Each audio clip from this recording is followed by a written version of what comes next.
It's a cold, stormy night just off the coast of Florida in 1622. A Spanish cargo ship full of gold and silver is desperately trying to make its way back to Spain. But as it passes through the Straits of Florida, it sails directly into a hurricane. Its masts are torn apart, its rudder gets ripped off by the waves, and within minutes, the Atocha is brought down. According to records, at least $500 million worth of treasure went down that night, and its location eventually became a complete mystery. But more than 3 centuries later, after sitting at the bottom of the ocean, the motherlode of all treasure was finally discovered, and it proved to be more valuable than ever imagined. We modeled the entire thing to show you how one man and his team of DIY treasure hunters spent decades searching for the ship, and how their genius engineering and an old document eventually led them to the most valuable shipwreck in history. When the Atocha went down that fateful evening, it ended up on a shallow reef in the Florida Keys, a 200-mile stretch of tiny islands.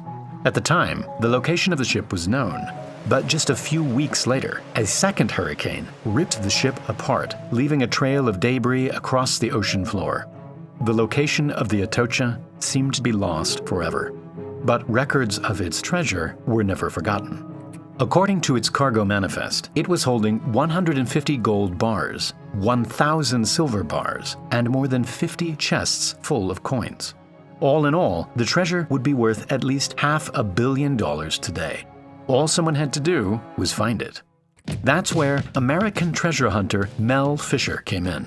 He had spent his entire life diving, and along with his wife, ran a diving school in California, teaching more than 60,000 people how to dive. With the allure of the Atocha sitting in the Florida Keys, Mel and his family moved across the country in search for its treasure. With little more than a boat and some metal detectors, they began their search in an area called the Matecumbe Keys, which had been mentioned in several documents. But after a year of searching and more than 100,000 miles covered, they hadn't found a single thing. To many, finding the Atocha in this vast expanse of ocean was an impossible task. But Mel had a secret weapon: historian Eugene Lyon. In order to learn more about where the Atocha sank, he went to the Spanish archives in Seville and came across this document. Dated just 4 years after the ship went down, it mentioned that a search had taken place in an area called the Marquesas Keys, which was more than 100 miles from where Mel was searching. Mel and his crew instantly moved their boat and started searching in this new location. But the divers were now searching in deeper water, and they had one huge problem: visibility. Although the water was clear on the surface, at the bottom, the divers could barely see their own hands. And so Mel came up with a genius yet simple solution. He attached 2 large tubes to his boat that could be lowered down in front of the propellers. These would redirect the clear water from the surface and shoot it down to the bottom where the divers were searching. Not only did this clear up the muddy waters perfectly, it had the added benefit of digging a big hole and revealing whatever was buried underneath the sand. Then, one day in 1971, the sand cleared and revealed an enormous anchor. Although it wasn't a piece of treasure, it was their first clue that perhaps the real thing wasn't far away.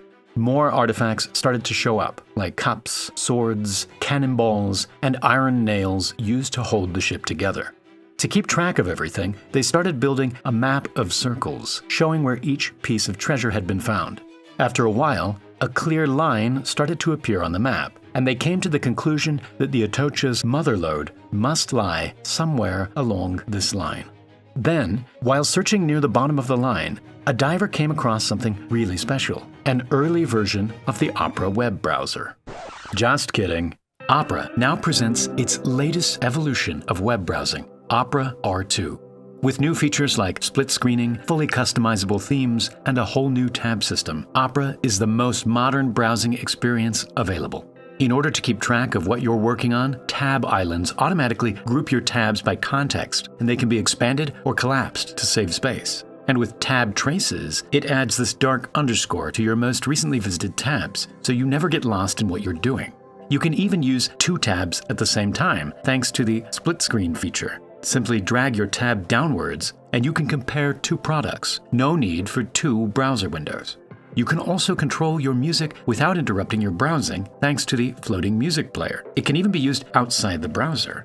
With Opera's built-in AI feature, Aria, you can get answers to questions without leaving the page you are working on. Just hit Ctrl+/ to open the Aria command line and start asking questions.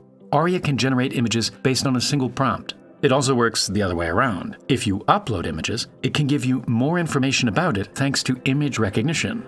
Every aspect of Opera's look and feel is fully customizable, with different sounds, colors, shaders, backgrounds, and themes, like my personal favorite, Aurora. Download Opera today using the link in the description and start experiencing the next generation of browsing. In order to find the Atocha, the crew were following a trail of artifacts that seemed to be leading them to the motherlode of all treasure. But after 2 years of searching the line, the crew had failed to make any valuable discoveries. Mel was running out of money fast, and if he didn't find some treasure soon, he'd have no way of funding the search. But then, in 1973, just a few hundred feet away from the anchor, the crew came across a stash of silver coins and 3 huge silver bars. This find alone was worth well over $100,000, but it wasn't clear if it was from the Atocha or its sister ship, which had also gone down that night. And so they went back to the ship's cargo manifest. Every single piece of gold and silver was recorded in this document, along with their exact weight and serial number. By comparing the engravings on the silver bars to the document, they confirmed that the treasure trail they were following really was from the Atocha. The crew began systematically cleaning the coins using electrolysis and selling them off to make money. Mel and his crew were back in business. With this influx of cash, the crew set out to find more treasure, armed with new sonar detecting technology. But just as they were starting to gain traction, the state of Florida began claiming ownership of all the treasure being found. And so, Mel started fighting back.